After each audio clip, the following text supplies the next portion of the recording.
বাবা, তুমি কি পাগল হয়ে গেছো? এই ঝড় বৃষ্টির রাতে বৃদ্ধাশ্রম থেকে চলে আসার মানে কি? আজকে সকালেই তো মাত্র তোমাকে সেখানে রেখে এলাম, আর এসেছো ভালো কথা। বাসায় না এসে এই বাগানে দাঁড়িয়ে আছো কেন? তোমার না বৃষ্টিতে ভিজলে ঠান্ডা লেগে যায়? আমাকে আর কত জ্বালাবে তুমি? কবে নিজের খেয়াল রাখা শিখবে? একটানা কথাগুলো বলে গেলাম বাবাকে উদ্দেশ্য করে। বাবা আমার কথায় কর্ণপাত না করে উল্টো দিকে হাঁটা শুরু করলো। আমি পেছন থেকে বললাম, আবার কোথায় যাচ্ছ? এখন আপাতত বাসায় আসো, কাল সকালে আমি অফিস যাওয়ার পথে তোমাকে আশ্রমে নামিয়ে দিব। বাবা থামলো না, যেতে যেতে শুধু বলল, আমি ফিরে আসব, আমার আরো অনেক কাজ বাকি আছে। তখন আমি বললাম, ধুর, তোমার যা করার করো, আমি বাসায় চলে গেলাম। এই বলে আমি বাসার দিকে হাঁটা দিলাম বাগান থেকে। আমি ফজল রাব্বি আর আমার স্ত্রী শায়লা দুজনেই চাকরিজীবী হওয়ায় বাবার খেয়াল রাখার মতো কেউই নেই। বাড়িতে মা মারা গেছে কয়েক বছর আগে, তাই শায়লার কথা মতো শহরের সবচেয়ে ভালো বৃদ্ধাশ্রম রেখে আসলাম বাবাকে। বাবা অবশ্য রাজি ছিল না, এক প্রকার ধমক দিয়ে রেখে আসলাম আজকে সকালবেলা। কিন্তু রাত হতে না হতেই উনি বাসায় চলে এসেছে, তাও আবার এমন ঝড় তুফানের ভিতর। তাই রাগ করে আর তাকে ফেরালাম না, যেদিকে যাওয়ার যাক, একটু পরে যাওয়ার জায়গা না পেয়ে বাসায় ফিরেই আসবে। রুমে ঢুকে দেখলাম শায়লা নাক ডেকে ঘুমাচ্ছে। আমি তাওয়ালা নিয়ে মাথা মুছতে মুছতে ফোনটা হাতে নিয়ে দেখলাম বৃদ্ধাশ্রম থেকে 5টা মিস কল।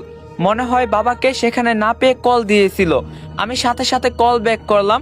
ওপাশ থেকে সালাম দিয়ে বলল, রাব্বি সাহেব, একটা মর্মান্তিক ঘটনা ঘটে গিয়েছে, আপনাকে কিভাবে যে বলি, আপনি নিজেকে শান্ত করুন। তখন আমি বললাম, ভাই, আমি জানি বাবা বৃদ্ধাশ্রম থেকে চলে এসেছে, চিন্তা করবেন না, আমি কাল সকালে বাবাকে নিয়ে আসব। তখন ওপাশ থেকে লোকটি বলল, আপনি কি পাগল হয়ে গেছেন রাব্বি সাহেব? আপনার বাবা কিছুক্ষণ আগে ফ্যানের সাথে গলায় দড়ি দিয়ে আত্মহত্যা করছে। এই খবর দেওয়ার জন্যই আপনাকে বারবার কল করছিলাম, কিন্তু আপনি রিসিভ করেননি। তখন আমি বললাম, এত রাতে কল করে আপনি আমার সাথে মজা করছেন? আপনার বিরুদ্ধে আমি হ্যারাসমেন্টের মামলা করব। আপনাকে দেখতে তো ভালো মানুষই মনে হয়েছিল, কিন্তু এসব কি ভাই? তখন লোকটি বলল, দেখেন রাব্বি সাহেব, আপনি আমাকে ভালো ভাববেন নাকি খারাপ ভাববেন তাতে আমার কিছুই যায় আসে না। আপনার বাবা একটু আগে মারা গেছে, কাল সকালে এসে তার লাশটা নিয়ে যাবেন। আমরা কোনো পুলিশের ঝামেলা চাই না এখানে। তখন আমি বললাম, ভাই, এটা কিভাবে হতে পারে? আপনিই বলেন, একটু আগেও আমি বাবার সাথে কথা বলছি, সে আমার সামনেই দাঁড়িয়েছিল, ওটা আমার মনের ভুল হতে পারে না। তখন লোকটি বলল, কাল সকালে এসে যখন তার লাশ দেখতে পাবেন তখন বিশ্বাস হবে আপনার। নেশা টেশা করে আবল তাবল বলতাছেন, আপনাদের মতো বড় লোকদের ভালো করে চেনা আছে আমার। এই বলে ফোনটা রেখে দিল ওপাশ থেকে। এগুলোর মানে কি? আমি নেশা করিনি আজকে, চোখে ঘুম আসছে, কিন্তু ঘুমের কারণে এত বড় ভুল হতে পারে না। কাল সকাল পর্যন্ত অপেক্ষা করব না, আমি এখনই যাব আশ্রমে। যদি লোকটার কথা মিথ্যা হয় বা কোনো প্রাং হয় তাহলে মার্ডার করে ফেলবো আজকে তাকে। রেইনকোটটা পরে শায়লাকে কিছু না বলে বাড়ি বেরিয়ে পড়লাম। আগে বাবাকে খুঁজতে হবে, বাবা হয়তো আশেপাশে আছে। বাবাকে নিয়ে বৃদ্ধাশ্রমে গিয়ে হাজির হব, তাহলে একটা উচিত শিক্ষা দেওয়া যাবে লোকটাকে। বৃষ্টি থামার কোনো নামগন্ধ নেই, বাতাসের তীব্রতা এত বেশি যে আমি সামনে এগোতে পারছিলাম না। মাঝে মাঝে বিকট শব্দের, বজ্রপাতের সাথে বিদ্যুৎ চমকানো। বাবা কোথায় গেল? এতক্ষণে বেশি দূর যাওয়ার কথা না।